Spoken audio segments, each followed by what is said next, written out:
Members of the Michigan Democratic delegation held a press conference on supporting action to both, quote, strengthen and expand Social Security. During the briefing, Democrats, including Representatives Andy Levin and Debbie Dingell, ripped Republican lawmakers who aim to cut Social Security.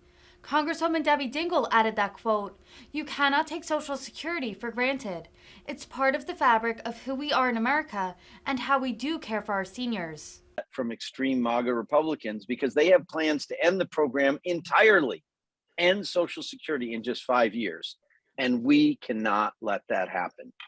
I'm a proud original co-sponsor of Social Security 2100, a sacred trust, the bill that Dan referenced, to provide an across-the-board increase in benefits, to end the 5-month waiting period to receive disability benefits, to provide caregiver credits, to improve the cost of living adjustment, and finally, to ensure that millionaires and billionaires pay the same payroll tax as everybody else has been our whole working lives.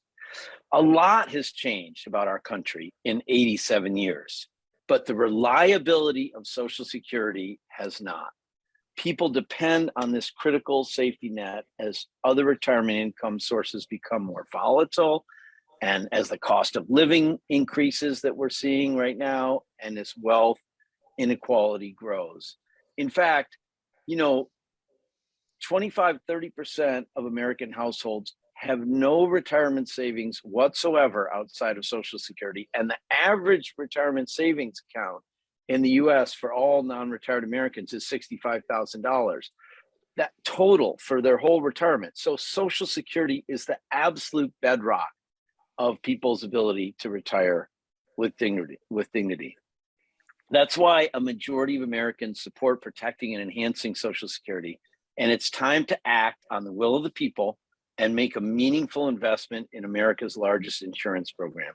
And I'm going to keep fighting to ensure that this program serves our nation for decades to come. That's the name. The 2100 means it'll be solvent way into the next century. I guess that's the 22nd century. Let me just highlight one example of why this bill is critical. Right now, there's a 5-month waiting period to receive disability benefits. Okay, just imagine you become disabled, perhaps totally disabled.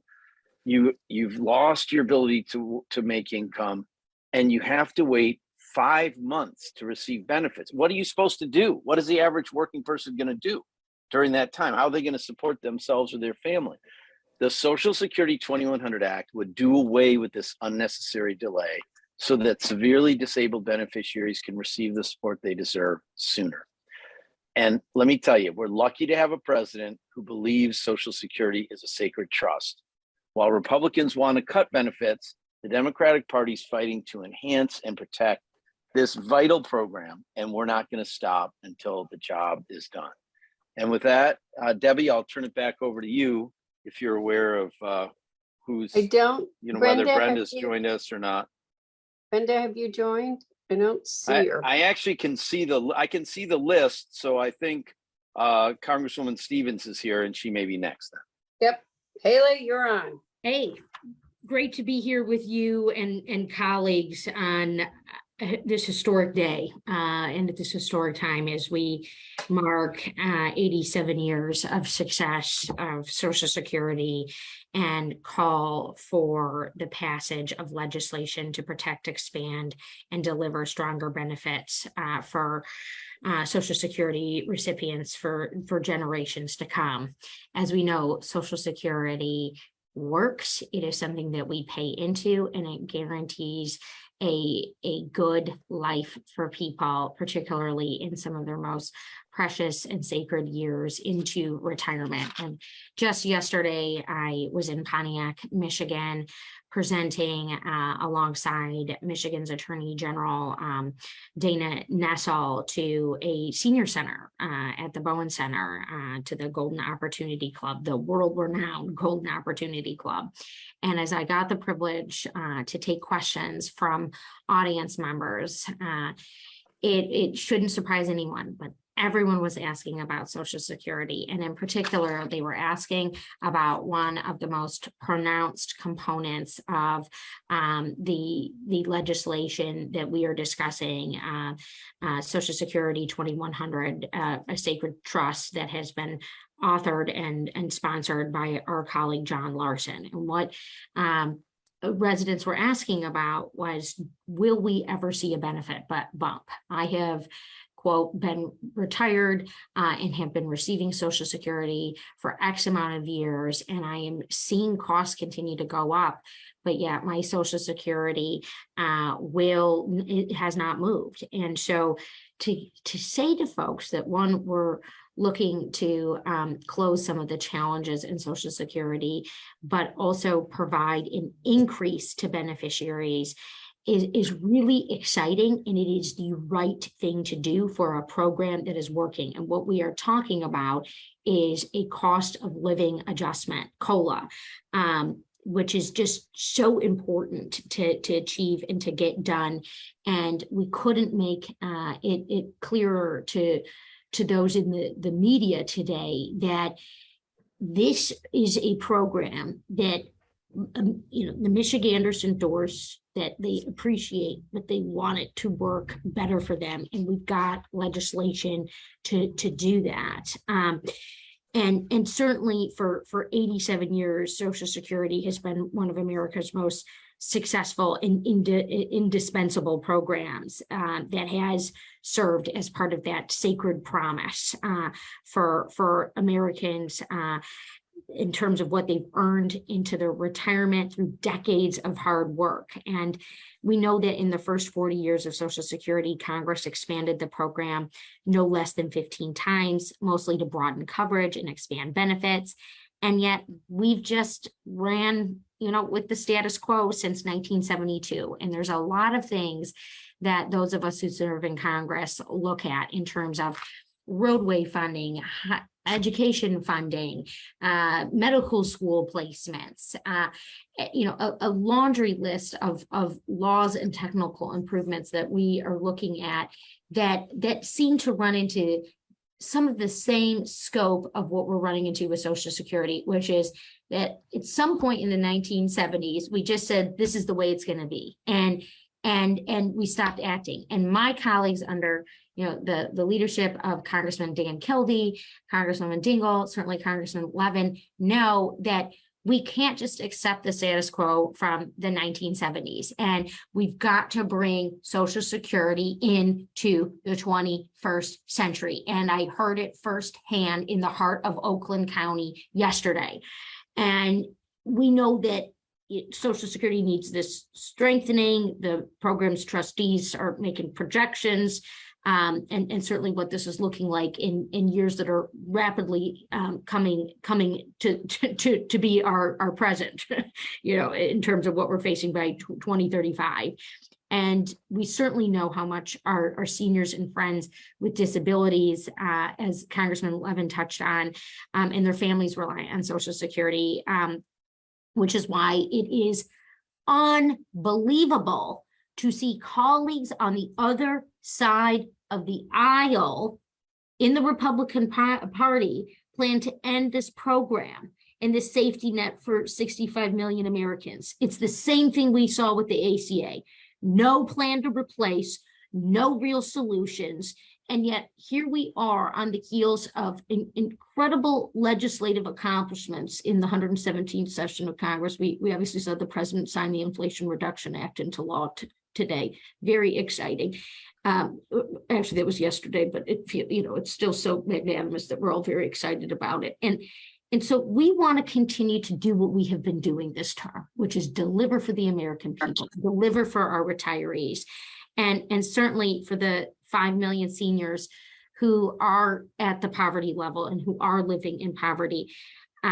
We want to continue to deliver for them and not all accept the unacceptable, which is what is coming from the other side of the aisle, particularly that if people pay into a system, it needs to come back to them, and that no one should be subject to a life of poverty. And so I'm in support of this 2100 Act. I'm in support of being here with my incredible colleagues from Michigan and continuing to deliver on the promise of Social Security. And thank you to everyone for being on with us today. And with that, Congresswoman Dingell, I'll pass it back to you. It's Rashida. Turn it over to Rashida to lead. Thank you so much to my incredibly wonderful advocate and friend, Congresswoman Debbie Dingell, for bringing us all together around this really important issue. You've heard from so many of my colleagues how important Social Security is to our nation's seniors. And we know it's about retiring with dignity, as the dean of our caucus delegation has said, Congressman Kildee.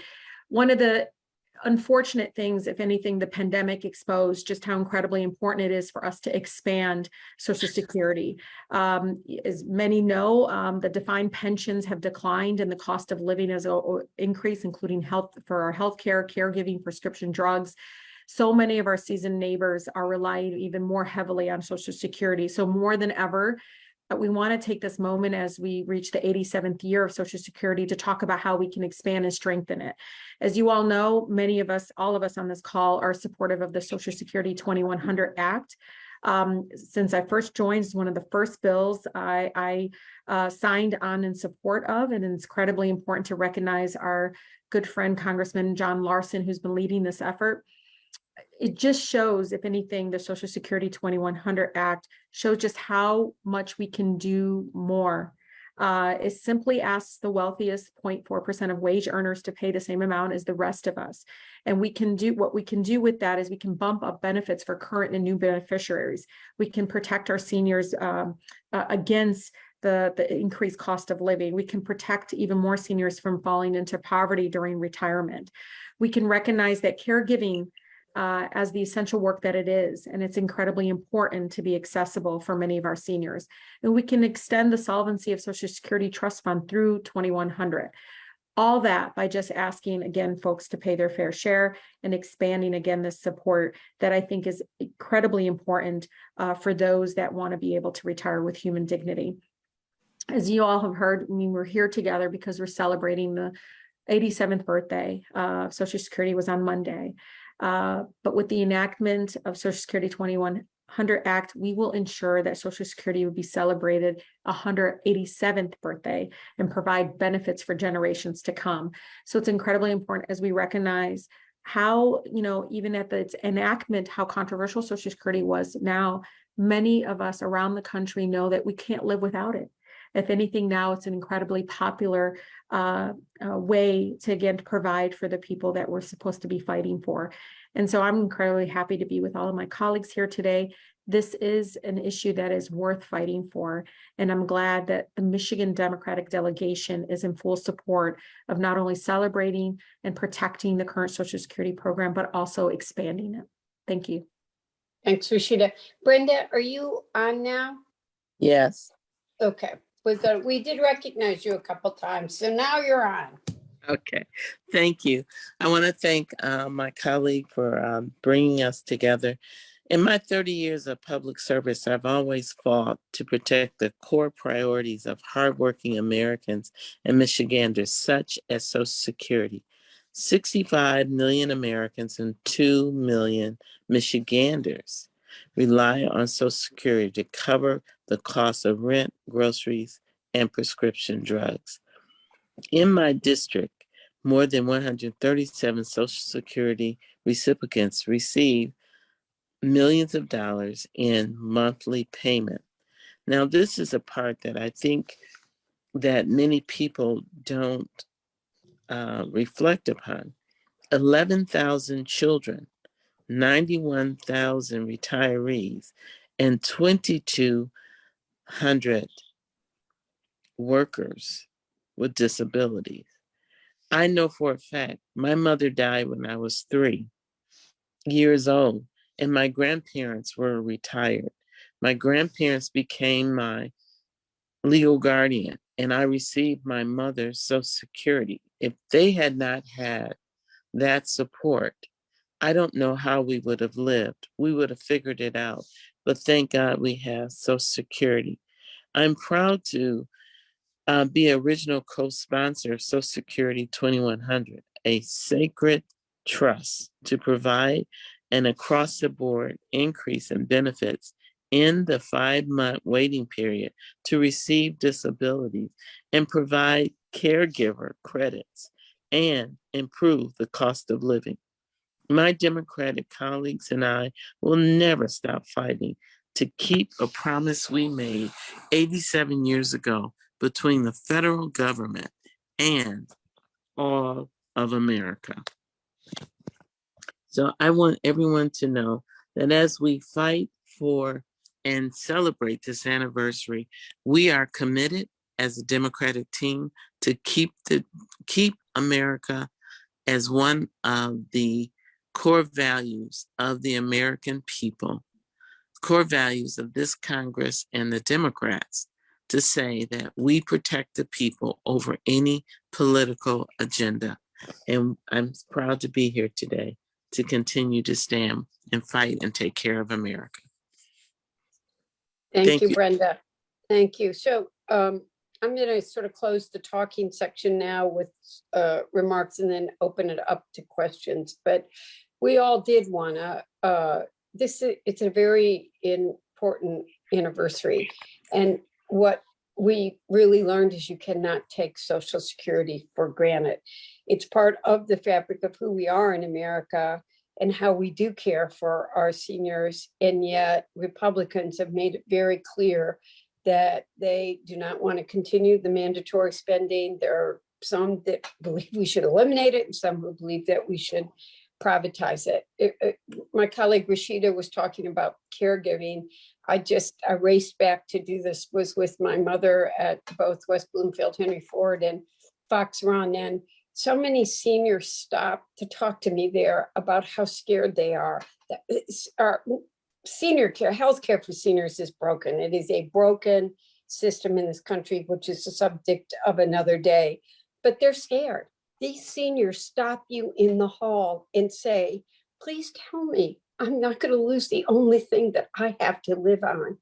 And this is why we are talking about this. We made a promise to our seniors that when they worked hard all their life, as they grew older, they would be able to retire with dignity and respect.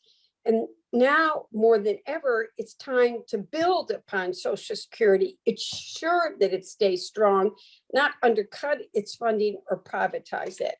And I feel particularly, most of you know, my father-in-law was one of the original authors of Social Security. So I take it very personally, needing to protect it. And you go back and you study the history of what was happening in this country at that time. And that we had seniors, more than half the seniors in this country, the widows, the children, and as Brenda and Rashida and others talked about, the people with disabilities were living in total poverty, not knowing how they were going to eat or where they were going to live. We're seeing it again today. And I can tell you, just 1 hour ago, I had a senior crying with me, say to me, tell me they're not going to take it away. Everybody here has talked about Social Security to 2100, a bill we all support. It would increase benefits, protect against inflation, support low-income workers, improve benefits for widows and widowers, and take several other important steps to improve programs. We want the House to pass it. Social Security is one of the most dependable programs there is for American workers. So too many Americans are feeling less secure about retirement. We got to get it done. We got a moral obligation to keep our promise. And with that, I want to open it up to people for questions that they may have. And who's going to moderate the questions? I can. You should be able to unmute yourself if you have a question, but if you have any issues, just let me know and I can unmute you.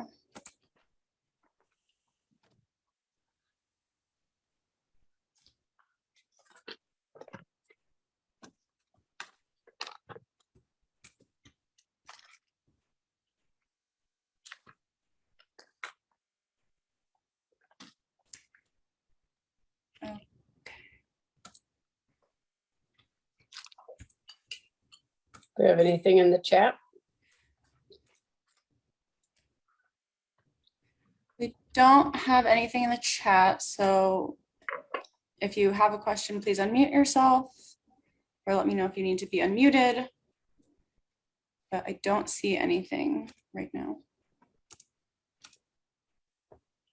Well, then let's thank all of our colleagues here for joining us, and please have everybody know that we, the Democrats in the Michigan delegation, are going to fight like hell to protect Social Security. Thank you. Thank you. Thanks, everybody. Thank you.